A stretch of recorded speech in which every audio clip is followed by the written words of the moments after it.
Hey everybody, welcome back. Today I'm going to be showing you how to make some amazing air-fried sourdough caprese sandwiches. And I'm going to do it using a Ninja Double Stack XL air fryer. No double stack, no problem. Don't let that discourage you. You can do it with just about any air fryer. So you ready?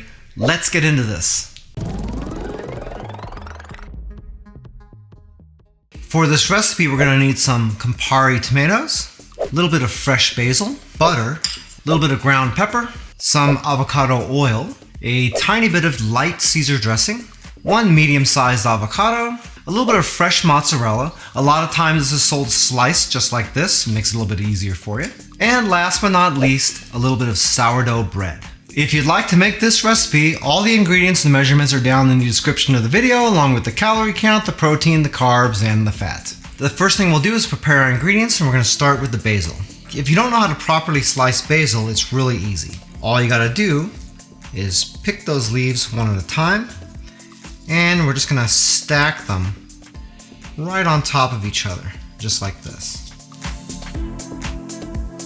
And once you get them stacked, then we're gonna clip off all the stems, and we're gonna put these down on the cutting board, and we're gonna roll them up. Don't roll them up super tight because you don't want to mess up your basil. You just want to roll them pretty loose. You know, like you're rolling a joint or something like that. Then after they have them rolled up like this, you're just gonna put it down on your cutting board, hold it together, and then just slice through the long way, being careful not to cut your fingers. So keep those fingers rolled. And then there you go. Easy stuff, eh? Okay, we can set that aside. And now for our avocado. We're only going to be using half of this avocado. Unless of course you got a really small one, then you might use the whole thing. But in any case, the best way to deal with this is to set your avocado down on your board. And we're going to want to slice through it the long way until you hit that seed with your blade. Once you've hit that, you're going to roll your blade around the avocado. Be careful with your fingers again. And you want to keep in contact with the seed. Once you've done that, you should be able to just slide this open just like this, and you still will have your entire avocado intact.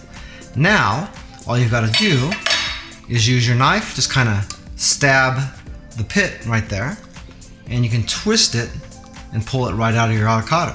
Now, in order to get the meat out of here without getting it all squished, you're going to take your half of an avocado and also a spoon.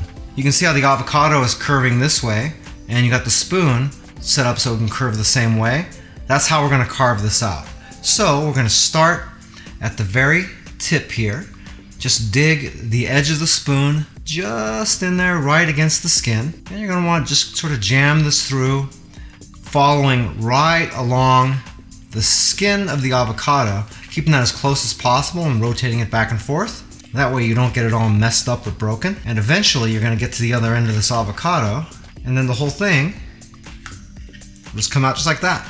Now, in order to cut this with your knife without getting it all squished, you want very little surface area of your knife touching this. So you're not going to chop it like this. You're going to bring your knife up at an angle, and you're going to slide through it really quickly like that. So we're going to start before we get to the avocado and then slice all the way through to about here. Just like this. Now, this can all just go on this plate. Just like that. The tomatoes are a little bit easier to deal with. Just make sure you take the stems off first. Cutting these tomatoes is pretty easy. Just make sure that your knife is really, really sharp. Cut straight down through them, and make sure you keep your fingers curved and run the knife down along your knuckle. That way you don't risk cutting yourself. Then when you get down to the end, the best way for me is to set this on its side, then come in sideways with the knife, and then just cut that end piece off. And then you just dig out that last little piece of stem. Now the only other ingredient we have to prep is this cheese. And this is just pretty easy to deal with because it's already sliced for us. Okay, so I'm just going to take 6 nice pieces here, since I'm making 6 sandwiches. Now we're going to take our avocado oil, and we're just going to pour that right over the top of our tomatoes and our cheese. Then we'll take a little brush and we'll just sort of spread that around a little bit. Then we'll take our pepper and just sort of season all of our stuff here. How much pepper you use is completely up to you. I like to use quite a bit because I just like the flavor of it. Keep in mind when you cook pepper, you're gonna lose a little bit of that spiciness too. That's why when you get heavily peppered steaks in a steakhouse, they're not burning your mouth off. Okay, next we're gonna set all this stuff aside for a minute and we're gonna prep our bread. I got our 4 slices of sourdough here and I'm gonna be making 6 sandwiches, so I need 12 pieces out of this. That means I need 3 pieces out of each one of these guys. I want these to be nice symmetrical shapes, so I'm gonna cut these down a little bit. So we'll just cut off the curvy part right here, just like this. We're gonna use our first bread as a template to cut our second group of bread.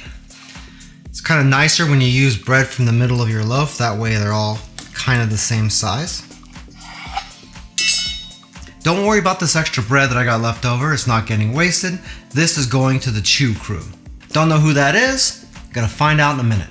Okay, now we just need to cut these into 3 even parts. This is where your math skills gotta come in a little bit. So just go about 1/3 of the way, just about like this, and then like this, and that's pretty close. So we got our 12 pieces of bread right here for our sandwiches. Now we are going to butter each one of these breads just on one side.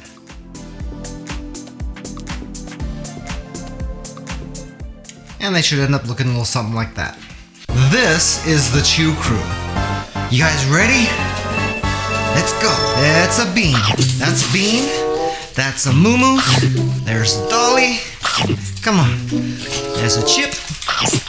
There's a dolly again. Come on, Chip. Get that bread. Oh, Chip's getting beat out of bread. There you go, Chip. Whoa. Moo-moo again. These are our living trash compactors that we have at the house. Nothing ever goes to waste around here. Okay, there you go. And then there's Chip again. That's all she wrote, guys. Okay, now that's out of the way, we can start assembling our sandwiches, and we're gonna do it right in our air fryer container. We're only gonna be using zone 1, and all we really need to do is use the metal rack. The easiest way to do this is to assemble as we go. Since we're making 6 sandwiches, we're gonna need 6 pieces of bread directly on the rack right here. So we're gonna take 6 of our pieces of bread and put them in here, butter side down. Then we're gonna add just a little dollop of the light Caesar dressing. You don't have to spread it around, just get it in the middle. It's gonna spread out by itself when this thing cooks. That and the fact that when we put all our stuff on here, it's gonna squish it and squish it all over the place, all over the bread anyway. So next we're gonna add on our cheese. These are kind of rectangular shaped breads, and they're sort of oblong shaped pieces of cheese, so I like to try to line them up just to make sure as much of the cheese is on the bread as possible for now. When we cook these, it's gonna melt over to the sides anyways, but it's nicer to try to keep as much on the surface as we can. And depending on how thin you sliced your tomatoes, you're either gonna put 1 or 2 pieces on each one of these. If you use a larger tomato than I did, you're probably only gonna be using 1 slice also. Next, each one of these is gonna get 1 slice of avocado on the top. If they break up on you a little bit, that's okay. Might actually be preferable. Way it's a little easier to really get them on there. And then we get our tops, butter side up. Very important. You want the butter sides facing away from all this stuff, because we're using the butter to crisp this bread up really good. You could go through and give this a little bit of a smush just to help it stay together. It's not really necessary, but you could do it. Just be careful not to annihilate any of your stuff here. You'll notice that we left out the basil.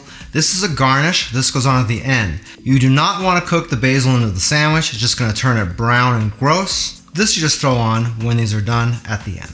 Next, we're going to carefully slide this into the machine. This should just barely fit, actually. We're going to turn this on, Select zone 1. Use the dial to pick air fry. We're going to change the temperature down to about 350 degrees. And we're going to set the time to about 10 minutes. Now all we got to do is start this up. Your cooking time could vary a little bit on this depending on where you live, your climate, your elevation, and the particular air fryer that you're using, because some of these temperatures are a little bit inconsistent from brand to brand sometimes. So if you want to check it once or twice during your cook, that's perfectly fine. But the idea is that we want to leave these in here until the tops are crunchy and dark brown, and the cheese is melted with a little bit of browning on it as well.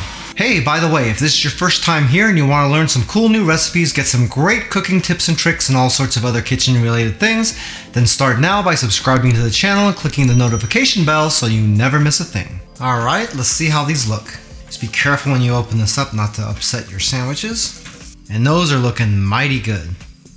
Let's get these plated up.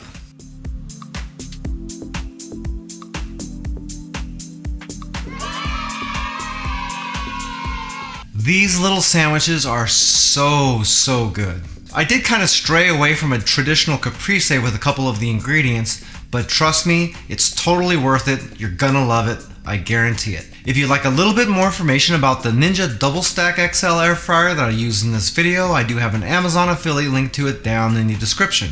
If you buy anything through those links, I do make a small commission, but it doesn't change the price that you pay, 1 cent. If you like this video, I bet you're gonna like this video right here where I showed you how to make some great roasted salmon and air fried asparagus in the same machine.